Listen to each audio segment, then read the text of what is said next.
For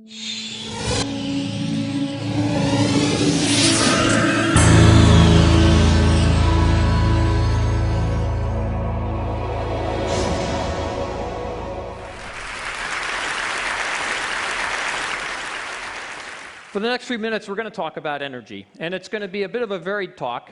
I'll try to spin a story about energy, and oil's a convenient starting place. The talk will be broadly about energy, but oil's a good place to start.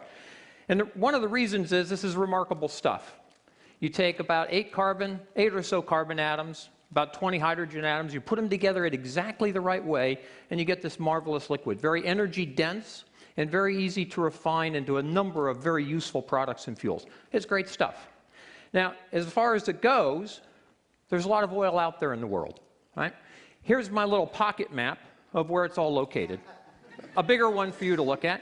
But this is it. This is the oil in the world. Geologists have a pretty good idea of where the oil is. This is about 100 trillion gallons of crude oil still to be developed and produced in the world today.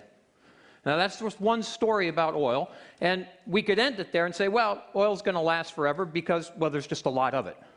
But there's actually more to the story than that. Oh, by the way, if you think you're very far from some of this oil, 1,000 meters below where you're all sitting is one of the largest producing oil fields in the world. Come talk to me about it. I'll fill in some of the details if you want. So that's one of the stories of oil. There's just a lot of it. But what about oil? Where is it in the energy system? Here's a little snapshot of 150 years of oil.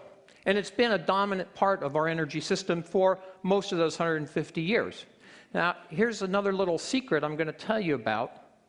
For the last 25 years, oil has been playing less and less of a role in global energy system. There was one kind of peak oil in 1985, when oil represented 50% of global energy supply. Now it's about 35%. It's been declining, and I believe it will continue to decline. Gasoline consumption in the US probably peaked in 2007 and is declining. So oil is playing a less significant role every year, right? And so 25 years ago, there was a peak oil. Just like in the 1920s, there was a peak coal. And 100 years before that, there was a peak wood. This is a very important picture of the evolution of energy systems. And what's been taking up the slack in the last few decades? Well, a lot of natural gas and a little bit of nuclear, for starters. And what goes on in the future? Well, I think out ahead of us, a few decades, is peak gas. And beyond that, peak renewables. Now, I'll tell you another little very important story about this picture. Now, I'm not pretending that energy use in total isn't increasing. It is. That's another part of the story. Come talk to me about it. We'll fill in some of the details. But there's a very important message here. This is 200 years of history. And for 200 years, we've been systematically decarbonizing our energy system. Energy systems of the world becoming progressively, year on year, decade on decade, century on century, becoming less carbon intense. And that continues into the future with the renewables that we're developing today, reaching maybe 30% of primary energy by mid-century.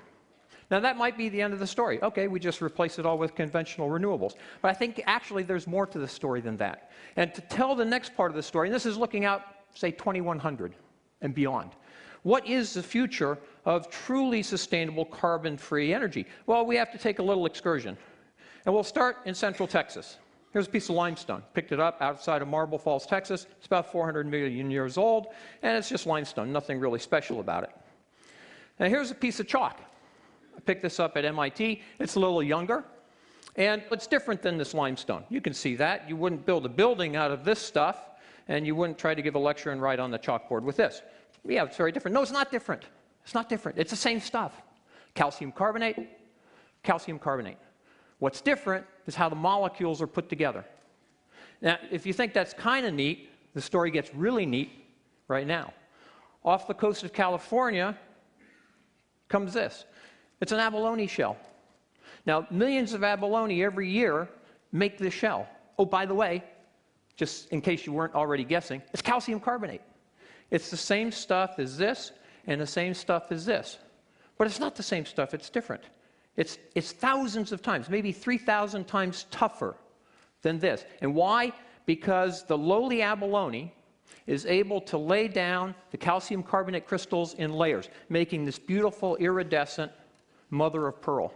Very specialized material that the abalone self-assembles, millions of abalone all the time, every day, every year. This is pretty incredible stuff. All the same, what's different? How the molecules are put together. Now, what does this have to do with energy? Here's a piece of coal. And I'll suggest that this coal is about as exciting as this chalk. Now, whether we're talking about fuels or energy carriers or perhaps novel materials for batteries or fuel cells, nature hasn't ever built those perfect materials yet because nature didn't need to. Nature didn't need to because, unlike the abalone shell, the survival of a species didn't depend on building those materials until maybe now, when it might just matter.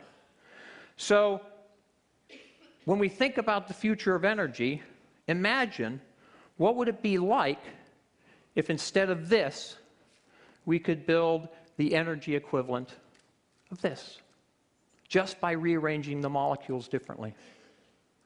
And so that is my story. The oil will never run out. It's not because we have a lot of it. It's not because we're going to build a bajillion windmills. It's because, well, thousands of years ago, people invented ideas. They had ideas, innovations, technology, and the Stone Age ended. Not because we ran out of stones. It's ideas, it's innovation, it's technology that will end the age of oil long before we run out of oil. Thank you very much.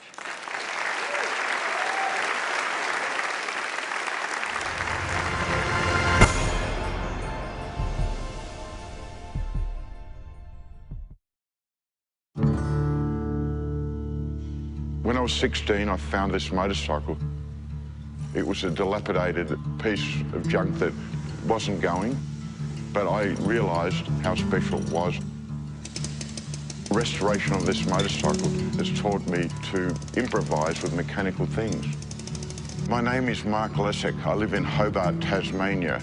I'm Director of Dynamic Welding and Engineering. It's a pretty cool place. We do machine shop work. We do aluminium welding. 7 years ago, I had an accident and lost the best part of my arm. I got a prosthetic on my own insurance. It didn't work. It was very unreliable. It wasn't fixed to my body and flopped about.